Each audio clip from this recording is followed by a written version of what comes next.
नमस्कार. तर आजच्या व्हिडिओमध्ये आपण कोणती रेसिपी पाहणार नाही आहोत. तर मी अलीकडेच किल्ले सिंहगडला भेट दिली होती. तर त्याचा व्लॉग आज तुम्ही पाहणार आहात.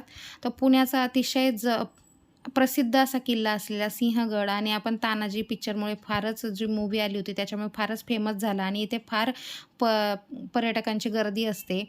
तर पुण्यात राहणार असेल तर स्वारगेट तर जरूरच माहीत असेल आणि स्वारगेटवरून सकाळी 9 आणि 11 वाजता बसेस असतात.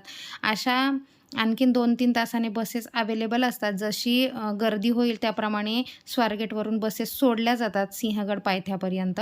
त्याच्यानंतर आपण इथून जीप किंवा वडाप येते त्याने आपण वरती गडावरती पोहोचू शकतो. प्रत्येकी ₹50 घेतले जातात पर सीट. आणि हे पहा मी आता बसने उतरून सिंहगड पायथ्यावरून पुढे चाललेलो आहोत आम्ही. अशा प्रकारे. आता मग याच्यानंतर आपण जे चढण आहे किंवा जो गड आहे, तो आपल्याला जीपमध्येच वर जायचं आहे. कारण आपल्या बसेस वरपर्यंत जात नाही, त्या पायथ्यापर्यंतच जातात आणि जर आपल्याला ही बस अवेलेबल झाली नाही, तर आपण नांदेड फाट्यापर्यंत जायचं आहे. तिथूनही किंवा सिंहगड ची बस अवेलेबल आहे आणि तिथून पुढे गेलात तरी आपल्याला जीप किंवा आपल्या ज्या 6 सीटर असतात त्या अवेलेबल होतात. पाहू शकता एकदम छान निसर्ग दिसत आहे आपल्याला.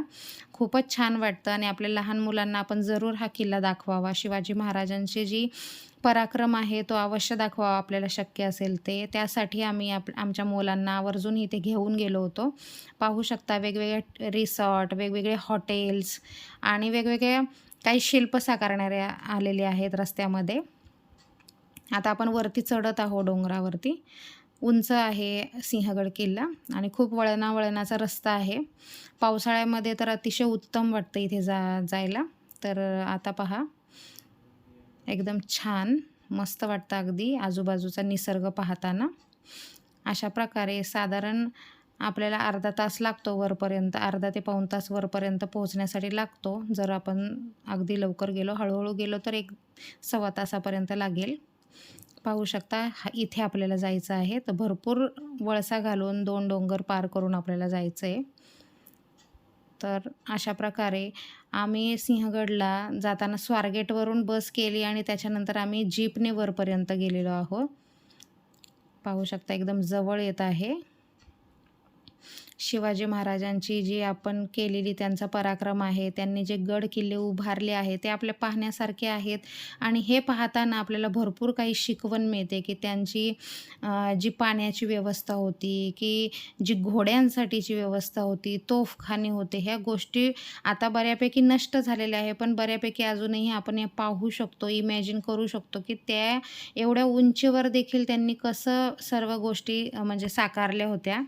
तर या झाडी पाहता आपण आता इथे पोहोचलो आहेत. पाहू शकता ते टॉवर आपल्याला जे दिसत होतं तिथपर्यंत पोहोचलो आहे. भरपूर गर्दी आहे. एवढी म्हणावी तशी नाही आहे, पण साधारण शनिवार, रविवार गर्दी असते इथे. पाहू शकता हा आपण गड चढायला सुरुवात केली आहे. रायगड इतका कठीण नसला तरी आहे नॉर्मल, कारण आपल्याला चढण्याची सवय नसते. इतका अवघड नसला तरी थोडं थांबून-थांबूनच गेलेलं बरं. कारण इथल्या ज्या पायऱ्या वगैरे आहेत त्याची दुरावस्था झालेली आहे. पाहू शकता इथे सगळीकडे पोस्टर्स, बॅनर लावलेले आहेत, की सगळी माहिती ज्या किल्ल्याबद्दलची दिलेली आहे, की आधी याला कोंढाणा किल्ला म्हणत असत आणि नरवीर तानाजी मालुसरे यांच्या मृत्यूनंतर याला सिंहगड हे नाव पडले. असा हा पुणे दरवाजा आहे. पुणे दरवाजातून आम्ही आज जात आहोत.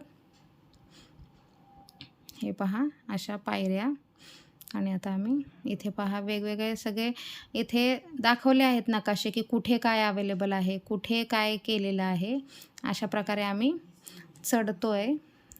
अगदी काही अवघड नाही आहे, पण थोडंसं सावध पाय टाकूनच चढायचं आहे. हे पाहू शकता.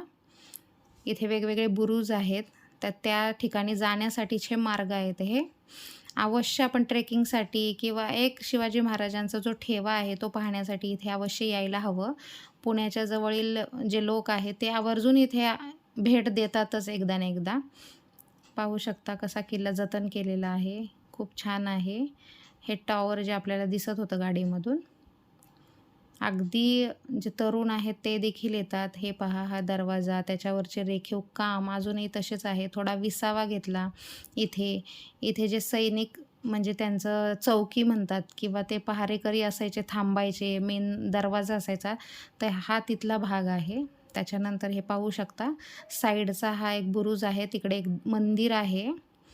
तर ते पाहण्यासाठी आम्ही गेलो होतो आणि तिथूनच पुन्हा वर आल्यानंतर तोफखाना देखील दिसत आहे इकडे. हे पहा अवघड रस्ता आहे फार. आता आपण तोफखान्याकडे आलो आहोत. तर हे पहा तो समोर तोफखाना आहे, पाहू शकता तुम्ही. आता पुन्हा वर चाललो आहे. आता वरती आपल्याला भरपूर असे छोटे छोटे रेस्टॉरंट, हॉटेल दिसतील. आता इथे पण आपल्याला थोडी थोडी माहिती दिलेली आहे. इथे लिहिलेलं आहे तोफखान्याची जागा. आता इथे घोड्यांची पागा आहे. इथे घोड्यांची बांधण्याची आणि पाणी पिण्याची सोय आहे. हे पहा, तुम्ही पाहू शकता. अगदी सगळं उत्कृष्टपणे म्हणजे इथे केलेलं असायचं शिवाजी महाराजांच्या किल्ल्यांवरती, पाहू शकता तुम्ही. हे पहा, ही ती जागा जिथे घोडे बांधले जायचे आणि त्यांची पाण्याची व्यवस्थाही इथून आतमध्ये झरे आहेत. त्यामुळे असं विशेष काही कुठून पाणी आणण्याची गरज नव्हती पडत. पण मात्र इथे पर्यटक येतात आणि भरपूर घाण केलेली आहे. प्लॅस्टिकच्या बॉटल, जे वेफर्स वगैरे चिप्स खातात त्याचे पॅकेट्स टाकलेले आहेत. असं करायला नाही पाहिजे ॲक्च्युली. आपण हा ठेवा स्वतः जपला पाहिजे. तर कल्याण दरवाजाकडे हा रोड आहे पुढे आल्यानंतर. आणि रस्त्यामध्ये भरपूर आपल्याला ताक मिळतील, वडापाव मिळतील असे रेस्टॉरंट पण झालेले आहेत. म्हणजे असं काही हे नाही. आणि आता असं आपण बसून जर घरूनही आपण जेवण आणलं तर असं बसूनही आपण खाऊ शकतो. आणि थोडंसं आणखीन पुढे गेल्यानंतर पाहू शकता की इथे जे स्टॉल आहेत त्यांचे, की जिथे आपल्याला पिठलं, भाकरी, ठेचा अगदीशय उत्तम पद्धतीने मिळतं. कांदा भजी इथली खूप फेमस आहेत. तर तेही आपण गरमागरम इथे घेऊ शकतो. आता आपण पुढे चाललो आहे की हा रस्ता कल्याण दरवाजाकडे जातो. कल्याण दरवाजा इथून भरपूर लांब आहे तसा. पाहू शकता इथे सुरक्षेचे कठडे आहेत. समोरच आपल्याला असं सह्याद्री डोंगर दिसतोय. पाहू शकता एकदम छान हे टॉवर जे आपण पाहिलं होतं. आणि आपण इकडचा हा रस्ता आहे तो कल्याण दरवाजाकडे जातो. आणि हे पाहू शकता हे जुनी बांधकामं आहेत, की इथे छोटे-छोटे आधी जे राहत असतील सैनिक म्हणा किंवा काही ते वेगवेगळे तळे आहेत, पाण्याची व्यवस्था आहे ही, पाहू शकतो आपण. त्याच्यानंतर आम्ही पुढे गेलो. कल्याण दरवाजा भरपूर लांब असल्यामुळे आम्ही तिथे गेलो नाही, कारण आपण पुणे दरवाजाने आत चढलो. तर हा आहे कल्याण दरवाजा. आता आम्ही इथे एक स्मारक केलेलं आहे, तिथे चाललो आहे. तर तानाजी मालुसरे यांचं स्मारक केलेलं आहे इथे. अगोदर हे सगळं म्हणजे अगदी साधा एक पुतळा होता. आता भरपूर इथे सुविधा झालेल्या आहेत आणि भरपूर इथे म्हणजे नवीन-नवीन तयार केलेलं आहे. तर असं फिरून इथे असं एक कंपाऊंड केलेलं आहे. आतमध्ये सगळं तानाजी महाराजांचं स्मारक असून मूर्त्या आहेत वेगवेगळे, की ते युद्ध कसं झालं कोंढाणा जिंकण्याचं त्याविषयी सर्व माहिती दिलेली आहे. की उदय भानसिंग, त्याच्यानंतर त्याचे सरदार आणि आपलं जे तानाजी मालुसरेंनी शपथ घेतली की आधी लगीन कोंढाण्याचे मग माझ्या रायबाचे, त्याच्याविषयी इथे मजकूर लिहिलेला आहे. इथे जे शेवाळे मामा आहेत ते, सूर्याजी, तानाजी यांविषयीचे हे मूर्ती आहेत वेगवेगळ्या. जे योद्धे तिथे लढले त्यांच्याविषयी. शिवाजी महाराजांचं ही जर शपथ घेतली तानाजीने समोर, तानाजी मालुसरेंनी, त्याच्याविषयीचा हा देखावा. तर अशा भरपूर छान-छान गोष्टी आहे पाहण्यासारख्या आणि ते भरपूर सर्व गोष्टींची माहिती तंबूत दिलेली आहे. भरपूर वेळ जातो आपल्याला जर आपण उत्सुक असेल तर हे वाचण्यामध्ये.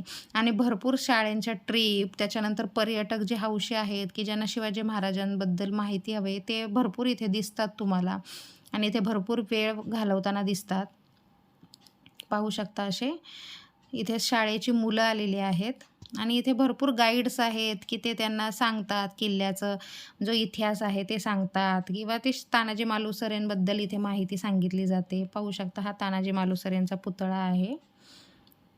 अशी त्यांची समाधी पण इथेच आहे. आता ही समाधी अशी होती, त्याच्याविषयी सविस्तर माहिती आलेली आहे. नंतर मग ते कसं हळू इथे सुधारणा झाली त्याविषयीची पण माहिती इथे दिलेली आहे. पाहू शकता तुम्ही. तर त्यांचं म्हणजे इतिहास इथे पूर्ण दिलेला आहे आणि शिवाजी महाराजांबद्दलही संपूर्ण माहिती इथे दिलेली आहे.